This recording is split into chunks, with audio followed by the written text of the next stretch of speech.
How do you stop a war that people already oppose?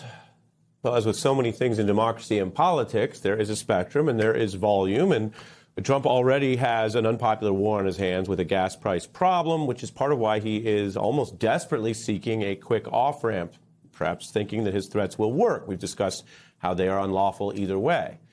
But now we're seeing more cracks on the right.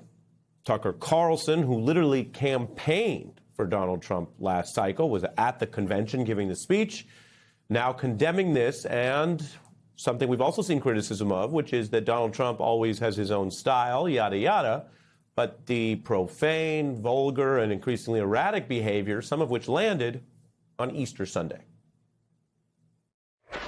Killing non-combatants, people who did nothing wrong, who didn't choose this war, who were just people created by God, that is immoral.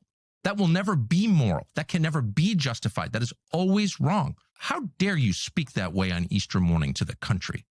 Who do you think you are? You are not God, and only if you think you are do you talk this way. To send out a tweet with the F word on Easter morning promising the murder of civilians and then saying praise be to Allah without explaining any of it, that is evil. Now, you can look at this a number of ways. How dare you? Who do you think you are? Tucker asks, as if he has not seen Donald Trump's entire political career, or one could argue public life, when it comes to vulgarity or poor timing or a thirst for a type of dominance and violence that has no bearing in ethics or justice. If those are your issues with Trump, they are not new. And yet on the other side, I promised you the other side, politics is addition. And if the anti-war movement, combined with what we saw, a very powerful No Kings movement, is going to build and add, it may welcome people, at least on a momentary or effective basis, like Tucker Carlson, because they at least agree on the fact that Donald Trump lied about this war and brought us into it, and we need to get out of it. That's what they might say together. Speaking of strange bedfellows, I've mentioned in our coverage that Alex Jones is a conspiracy theorist who cannot be relied upon for anything factual. But in politics, where everybody's sounding off, he is now a longtime MAGA right-wing figure who sounds like a resistance warrior, bringing up, and you might remember this from the first term, talk of removing Trump early through the 25th Amendment. How do we 25th Amendment is asked? Tackle Trump and let him pretend he's president and publicly report that he's going through a health issue and Vance take over. It literally needs to be something like that. It's that bad. I've known you a long time. You've never called for an internal coup before. Ever. But that's how dangerous this is. That's how risky it is for the whole world. If you are a conservative, a MAGA fan, or a right-winger who gets a lot of information online, you are definitely hearing about some of this. If you believe in the Overton window, the larger sort of way that ideas are filtered and presented, this is becoming mainstream on the right. The idea that the war is bad, that Donald Trump lied, and that maybe he is past his sell-by date. MAGA voters also upset. There's news that a popular MAGA store temporarily closed after the owner says they couldn't sell. It started with the war. It was dead as a doornail, they relayed. There's also the wider rift with young men who say they're lied to. Former staffers being quoted as saying MAGA is effectively dead going into these midterms, and people feeling betrayed. I'm joined now by Molly Jong-Fast, contributing opinion writer with the New York Times, host of the Fast Politics podcast, and in the only light note we may get tonight, Molly, I will say, and a guest who we found to be much more credible than Alex Jones. Welcome. Thank you. Thank you for having me. Thanks for being here. Serious times. I've had some serious guests. We've mentioned the horror of it.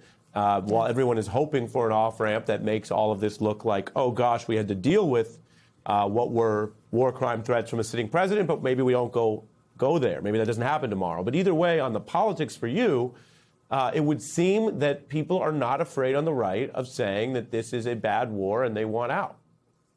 Yeah, it is very interesting to see Alex Jones and Tucker Carlson on the same side as Nancy Pelosi, right? That is something I probably thought I would never see. Here's what I would say about this. If you look back to 2016, Alex Jones and Tucker Carlson, and remember, at that time, Tucker Carlson was mainstream MAGA, right? And Alex Jones was sort of fringe MAGA. They were in very different places because Tucker Carlson was on Fox News. But at that point, you had these two people were really instrumental in Trump getting the nomination, right? Because they were the people, they were the ad, right? It was a huge field, and they were the people who were able to add to the base. Fast forward, right? They are the purest distillation of MAGA, those two. And, they represent a huge group of people, right? They talk to, and they may be representing them, they may be reflecting them.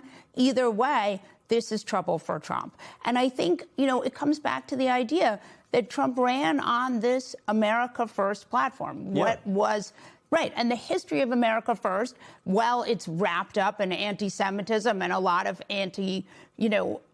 other anti stuff and racism and whatever. It is also wrapped up in anti-intervention. And so the minute Donald Trump put together this war, he really started losing those people. And then the explosive rhetoric, and we're 5 weeks into it. And the numbers show Trump is very unpopular. That may sound obvious to everyone, but some of the narratives that were cooked in 24, he did have a comeback. That was a long time ago. Mm-hmm. That was before the year of this governance and the high prices and now the war. And so he's really unpopular in a way that he and his aides might not realize. People like Rogan and Tucker are reading the room of the internet, where the comments and the numbers come in fast. And they may try to get by, but if they have to choose between Trump and themselves, if Tucker has to choose between Trump and Tucker, we know where he lands. And he has been so public. His brand has been so tied to fighting this kind of war. And he opposed the Iran war in the first term. Whatever you think of Tucker, I will note that that was public at the time. So he's now saying, well, I'm not going to try to pretend to my entire audience the opposite. And so look at, I'm going to play a little more of Tucker and Jones where he's, this is new. Tucker admits, hey, I campaigned for him. He's trying to kind of level with his folks, but say this war is bad. We've got to stop it. Evil was one of the words he used. Take a look. Mm-hmm. I voted for Trump. Oh, well, yeah, I campaigned for Trump. It was a lot. When I look back on it, I was told a straight lie.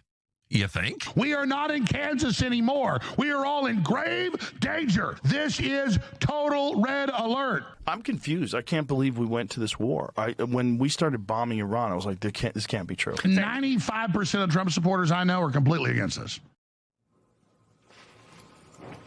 My question for you now is, what does the anti-war movement and the No Kings pro-democracy movement do with this? Because it's very tempting for some to look and go, really, you're shocked that Donald Trump lied to you about something? What have you been living through and watching? And yet, emotionally, that might get you through the moment. But I don't know that it helps the anti-war movement if there are ways to use politics to have a better outcome than what the president is threatening. Yeah, and I'd like to go back to what you said before, because they are reflecting a real thing they are seeing. And if you want to go deeper on this phenomenon, look at Ben Shapiro's YouTube channel, because he has got a staunchly pro-war message, and he is just bleeding supporters. So you have to remember, these people have their finger on the pulse. And what I think is the most surprising thing about this moment is that you're not seeing Republican electeds put this together. These people are the canary in the coal mine. They are showing you what your base wants, and your base doesn't want this. And so the question is, I don't necessarily think it's for the Democrats to accept these people. These people are Republicans. They are the MAGA base, and they will ultimately, they are going to break with Trump. I don't think they're going to become Democratic voters, but it doesn't matter, right? Because Republicans just need to lose, and this is a losing message for them.